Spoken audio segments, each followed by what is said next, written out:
Adam Peters and the Washington Commanders are about to make a massive trade. And according to Ian Rappaport about 10 minutes ago, the Commanders have had trade conversations around Pro Bowl defensive lineman Jonathan Allen. Now, obviously, he has requested a trade. He wants out, and they are going to either trade him to a team that he wants to go to or allow him to enter free agency. He has 1 year left on his contract for about $15 million. Now, why is this going to be a massive trade? Well, let me tell you.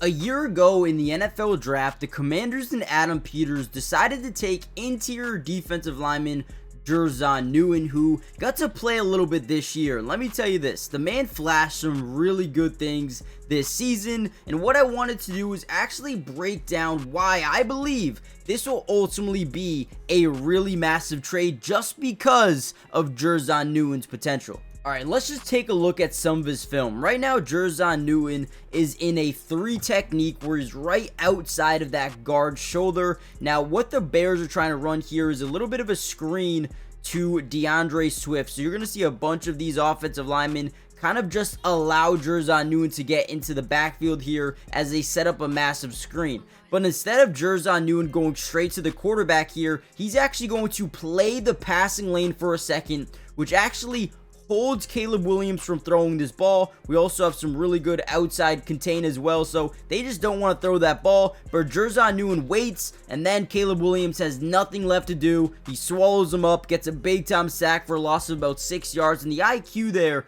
to go straight to that passing lane is something I love to see, right? Get in front, make sure he can't throw that ball, get those hands up, and then go get the sack. Let's go, man. I'm telling you, you can trade Jonathan Payne, and you'll still have or Jonathan Allen and still have Daron Payne and Jer'Zhan Newton getting more playing time. I would be excited about that. Alright, look at this play. This actually was credited as a sack as well. They're going to be in a bootleg with Saquon Barkley to the right and a full slide of the offensive line in this direction as well. Look at the pursuit and the intensity of this man, Jer'Zhan Newton, man. Again, lined up in that 3 technique right outside that guard shoulder. Look at the pursuit. He's going to keep his eyes on Saquon Barkley and understand where the play is going. Right when that happens, he's going to disengage and he's going to start in pursuit, right? Look at him split the defense or split the offensive line and make a play on the quote-unquote quarterback of this play. Great job here by Jer'Zhan Newton. And again, I am super excited to see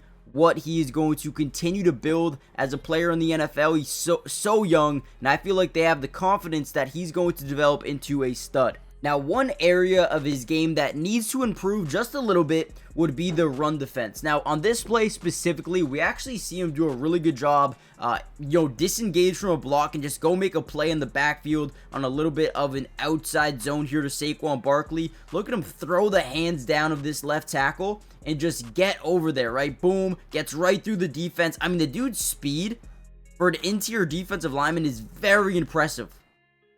Let's go, man. I'm telling you, I like his potential a ton, and I think the only way to get him on the field more is to trade one of those interior defensive linemen, right? And I think this is the way to do it. Jer'Zhan Newton needs to play more. I believe he played about, 586 snaps last season. Daron Payne played about 800, and then Jonathan Allen played about 421. Give Jer'Zhan Newton some more playing time. This dude could be absolutely electric on the interior of the defensive line, but he needs more playing time to kind of establish himself and build some more confidence going forward. But so far, I like what I see. Now, real quickly, I wanted to show you some of the free agents that they currently have scheduled to hit the market. I want you guys to comment down below some of these names that you think are must re-signs no matter what happens. How many of these guys do you think they need to bring back? I mean, if it was up to me, there are a couple of guys, right? I think you can maybe bring back Bobby Wagner on a 1-year deal. I think he helped out this defense a ton from a leadership standpoint. I think you kind of have to bring him back. Jeremy Chin was a great addition last offseason, and I think he would be again. I think you have to bring him back. Probably going to have to pay him a little more money, but he is a very, very good player. From there, you could bring back Zach Ertz. He's getting up there in age. Other than that, there's no one really. I mean, Benjamin St. Juste, maybe. Let me know in the comments down below. Who do you think are must-needs ads from the free agency standpoint? Derek Forrest, right? But more importantly, hit that like button if you want more Washington Commanders updates. Subscribe to the channel if you're new. It is free. It doesn't cost anything. And like I said, we're going to be breaking down a bunch of film of the entire offseason. Whoever they sign, whoever they draft, whoever they trade for, we're going to be breaking down film. So make sure you guys join the family if you haven't already done so. And I'll see you guys in the next Commanders update. Peace.